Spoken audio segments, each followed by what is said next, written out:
বুধবার 17 সেপ্টেম্বর প্রধানমন্ত্রী নরেন্দ্র মোদীর 75তম জন্মবার্ষিকী। সারা দেশের সাথে রাজ্য প্রধানমন্ত্রী নরেন্দ্র মোদীর জন্মবার্ষিকী উপলক্ষে বিভিন্ন সেবামূলক কর্মসূচির আয়োজন করা হয়েছে। এরই অঙ্গ হিসেবে বুধবার রাজধানী ইন্দ্রনগর কালী মন্দিরে 75 জন কুমারী মায়ের পুজোর আয়োজন করা হয়। সেই সাথে যজ্ঞের আয়োজন করা হয়। এই অনুষ্ঠানে উপস্থিত ছিলেন প্রদেশ বিজেপির সভাপতি তথা রাজ্যসভার সাংসদ রাজীব ভট্টাচার্য, প্রদেশ বিজেপির সহ সভানেত্রী পাপিয়া দত্ত, কর্পোরেটর প্রদীপ চন্দ্র সহ অন্যান্য নেতৃবৃন্দ। অনুষ্ঠানে পুজো শেষে কুমারী মায়েদের নিজ হাতে প্রসাদ বিতরণ করেন প্রদেশ বিজেপির সভাপতি। এই প্রসঙ্গে সাংবাদিকদের মুখোমুখি হয়ে তিনি জানান, প্রধানমন্ত্রী নরেন্দ্র মোদীর জন্মদিন উপলক্ষে বিভিন্ন সেবামূলক কর্মসূচির আয়োজন করা হয়েছে। 17 সেপ্টেম্বর থেকে 2 অক্টোবর পর্যন্ত সেবা পাক্ষিক হিসেবে পক্ষকালব্যাপী এই কর্মসূচিগুলি অনুষ্ঠিত হবে। এর মধ্যে রয়েছে রক্তদান শিবির ও স্বচ্ছ ভারত অভিযান। প্রধানমন্ত্রী নরেন্দ্র মোদীর জন্মবার্ষিকী উপলক্ষে সদর শহর জেলা বিজেপি এবং 6 আগরতলা মণ্ডল কমিটির উদ্যোগে এই ধরনের অনুষ্ঠান আয়োজন করায় উদ্যোক্তাদের অভিনন্দন জানান তিনি। পাশাপাশি রাজ্যবাসীর পক্ষ থেকে প্রধানমন্ত্রী নরেন্দ্র মোদীকে জন্মদিনের শুভেচ্ছা এবং অভিনন্দন জানান প্রদেশ বিজেপির সভাপতি তথা রাজ্যসভার সাংসদ রাজীব ভট্টাচার্য।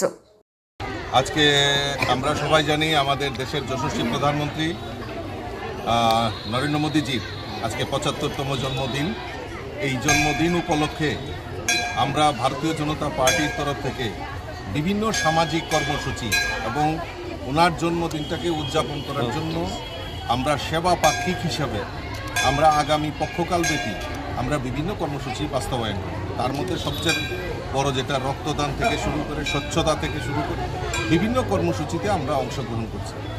এবং আমি আনন্দের সঙ্গে জানাচ্ছি যে আজকে আমাদের 6 আগরতলা মণ্ডল সদর জেলা মিলে আমাদের ইন্দ্রনগরস্থিত কালীবাড়ি মন্দিরে আমাদের 75 জন আমাদের কুমারী মা যারা রয়েছেন, যারা বাচ্চারা রয়েছেন, তাদেরকে পূজন এবং একটা যজ্ঞের আয়োজন করা হয়েছে। মোদিজির দীর্ঘায়ু কামনা করে আমরা এই কুমারী মাদের পূজন করেছি এবং যজ্ঞে অংশগ্রহণ করেছি। আমি আপনাদের মাধ্যমে এবং 6 আগরতলা সমস্ত ত্রিপুরাবাসীর পক্ষ থেকে আমি মোদিজিকে এই শুভ জন্মদিনে অনেক অনেক শুভেচ্ছা, অনেক অনেক অভিনন্দন জানাচ্ছি এবং মোদিজির দীর্ঘায়ু কামনা করছি। প্রধানমন্ত্রীর জন্মদিন উপলক্ষে ইন্দ্রনগর কালীবাড়িতে আয়োজিত এই অনুষ্ঠানে প্রচুর সংখ্যক কর্মী সমর্থকদের উপস্থিতি ছিল লক্ষণীয়। রিপোর্ট আর নিউজ।